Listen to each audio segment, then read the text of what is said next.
Okay, iOS 16 was made available earlier this week, and if you have an iPhone 8 or newer, you're going to be seeing some features come to your iPhone. These features aren't in any particular order, so feel free to skip around to whichever things you're most interested in. This is one of the first things I realized as I listen to music all the time. The music player is much more condensed now, and you can see that the album art defaults to being small, but if you like that traditional look of having the album art being bigger and the player being small, you can tap on it and switch in between these two views. The only thing that's kind of a drawback about the new music widget is that there's no volume adjustment, so you will have to use the side buttons in order to change your volume. I use timers a lot of the time, and before it was just those little numbers on the screen telling you how much time you had left, which wasn't really a bad thing, but it was also hard to interact because you couldn't really pause or cancel the timer from the lock screen. That's a little bit different now, as there's a cleaner lock screen widget which you can do just that. Number 2 is that the battery percentage indicator is back, and apparently in a controversial way. Some people decided that this battery was hideous and they will never enable this percentage on their phone. In my opinion, I don't think it's that bad. In fact, I actually kind of like it. Except when you're charging, it can be kind of hard to see the percentage because it's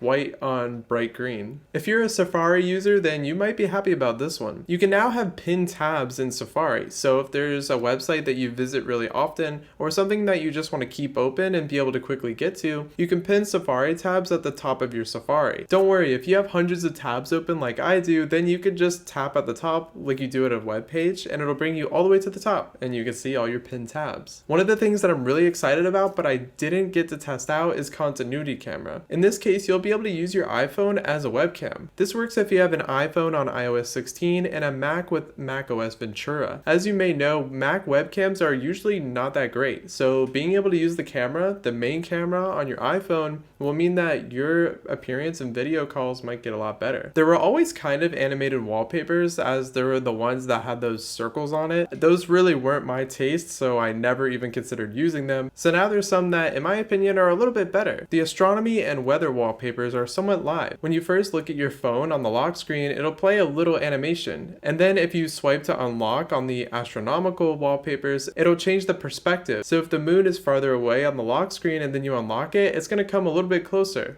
Kind of cool. Have you ever had it to where after taking a lot of pictures, you've been trying to go through and decide which ones to delete? Well, iOS 16 will try to help you out. By where the recently deleted pictures are, you'll be able to see the duplicate photos, where it'll show you the ones that are duplicates and you can merge them, which may just save you a decent amount of storage. This also works for contacts now, so if you've accidentally added someone's contact multiple times, you can merge them. This may clear up some confusion if you ask Siri to call so-and-so, and then Siri has no idea which one to call. This next feature is available on iPhones XS, XR, or newer. This features live text. So now instead of just taking text out of a picture, you can take text out of a video. And it could do more than just text. You can actually lift subjects from pictures and make your own little stickers with them. It's pretty cool, and it actually works pretty well. Look at it working on this statue and quickly cutting out all the little edges. Have you ever looked at your hourly forecast and tried to see if you're going to get rained on the way to work? Well, now in the Apple Weather app, you can get a lot more detail. When looking at these different complications, you can get more data depending on what it is that you're looking for. You can now unsend, edit, and delete text messages, but don't take too long as you really only get about 15 minutes to do this.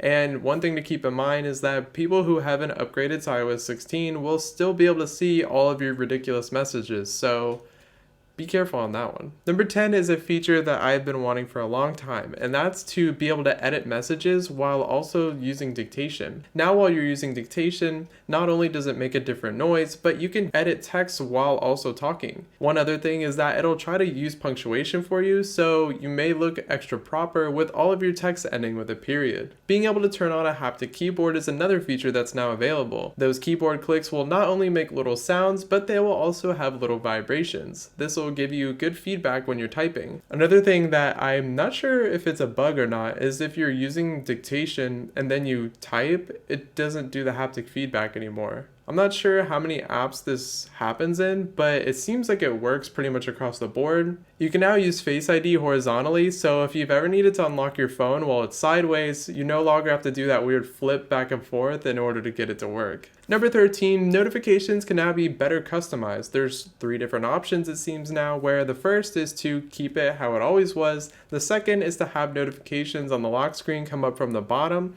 And the third is to just have no notifications on there and have it a little banner at the bottom telling you how many you have. When you tap on the banner, that tells you how many notifications you have, and then it'll show you from the bottom. Customizing your lock screen has now gone to a whole nother level. Now you can change the clock font, color. If you want any widgets on there, you can decide whether that's a thing. And then there's this cool depth effect that you can get now, as long as you don't have widgets on, where subjects can go in front of the clock. So it's kind of wedged between the foreground and the background. It actually works really well. Although there's a lot of cases where it doesn't really work, so as long as it's something that kind of comes up through the middle, then that's when it seems to work pretty well. Number 15, the fitness app now comes to your iPhone regardless of whether or not you have an Apple Watch. Now you can do Apple Watch type activities using the sensors in your iPhone. And if you do have an Apple Watch, I'm sure you've used the pinging feature in order to find your phone. You can also do this on the Find My app with other devices in order to make your phone make a noise. This has changed a little bit, as the old noise was this high-pitched pinging noise, and now it's more subtle. So if you've ever needed to find your phone in public or where other people are around, you don't have to have this screeching noise, and it sounds more like a notification. There are also a lot of other little things that came to iOS 16. If you've enjoyed this video, let me know with a like or a comment, and if you want to see other tech videos, make sure to check out my channel and maybe even consider subscribing.